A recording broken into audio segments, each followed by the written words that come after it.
पतोही के को तई बुराइयो नहीं कैलू का कहे भाता काटियो लगन चुगली करे खातिर तहां लगन का में चुगली यही ने बाटू एक में 21 लगाई के हमरे पता ये चुगली करेलू हम नाम मालूम पड़ला का हमें कुल मालूम पड़ला तहां लगन के मन में केतना खोट बाए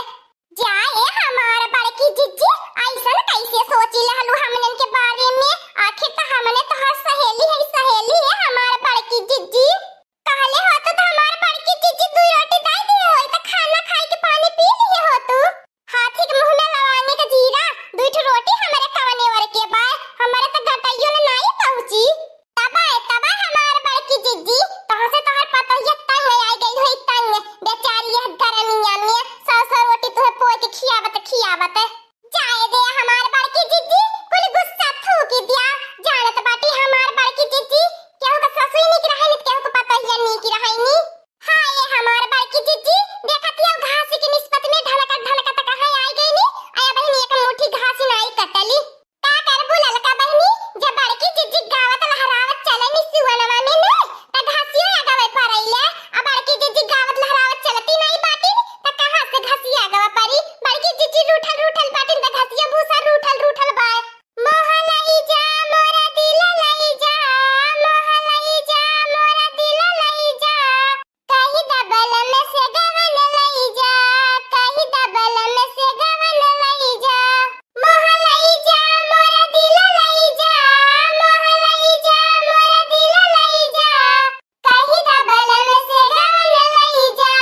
कहीं डबल में से गवन लई जा मोह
भातार काटी कवन हमारे खेतवा में हाइन रे भातारा काटी कवन हमारे में हरिया बनिया तीनों मन से कि तीनों हमारे में हरिया बनबा हमारे खेतवा मन से तोरत है नेनुआ एक दाई तनी अपन झलकिया दिखाए दिया। ई हमार बड़की जीजी अब का कही जाए बोला तू काहे न बुढ़ावा के ना बसा ना बने बोले हमरे झिनकुआ पापा जानी है ने बुढ़ावा ऐसे बोलत रहल है तो जानी लिया बुढ़ावा के नहीं हमें बड़ी मारी मारी है। हां वो हमार बड़की जीजी चोरियत करे हमने आला बाती हमने के गलतियां बाय चुप रहा भातार काटी नहीं ते कौन हमने के गलतियां बाय हमने तो घास काटे आला नहीं अब रास्ता पर गलते के चोरी कहा है ने एके चोरी नहीं कहता है उठावा कोई का पारे पे चला घरे या बुढ़ावा से इतना डर के मारे हालत खराब बा ई बुढ़ावा एक को हाथ का मनई बा का हो हमारे मेहरारू लोगन तो हाल लोगन तो बड़ी सुघर बाटू अरे और तोरीला नेनुआ अल्लाह चला हमारे घर हमहू के बनावा खियावा हमहू के सुखा दिया हमारे खेते में से तो लोगन कौनो चीज तोरा या अपन खेत समझ के तोरा अपने भतारे खेत समझ के तोरा हम तो तोहर लोगन का भतारा थैया बाटी देखतिया हो हमार बड़की जीजी बुढ़ावा के मुंह में कौनो लगामी हइये नहीं बा बतावा ले हमने एकर बिटिया समान बाटी अये चट्ठी नेनुआ तोरी लहनी ओकर राते अपन में हरी बनाई तका भयल बनी जाबू आखिर यह हिस्सा बकरा का मालकिन होई जाबू तो तोहर लोगन के कौनो डेरियो भेड़ी नहीं रही। हट जाए रे बुढ़ावा समान वासिया नहीं तेका धक्कम तो भूई धई लेबे आल बाटे बड़का मेहरी बनावे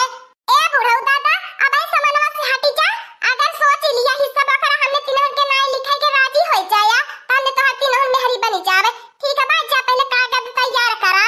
अरे दादा रे दादा या तनी नीकी ने मेहरारू हम मिलत थी नहीं तो खेतावा बारिया का बना बाती बा हम तो अपन जनो तो लोगन खातिन दे सकीला ठीक बा हम तीन जन के नाई खेत लिख देबे तबे अब हटबा आगमा से जाए देबा हमन के घर।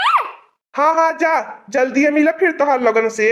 करे तखनैया ये तो काहे बोलली रे बता बुढ़वा से बियाह करबी गांव में कितना हंसी हसारती होई ए हमारे बड़की जीजी एक दाई दिमाग से सोचा बुढ़वा कई दिन का मेहमान बाए उसे बियाह कौन जरूरी है करे के हिस्सा बखरा ली खाई के ओके ढाकेली देवल जाई लात मारी देवल जाई।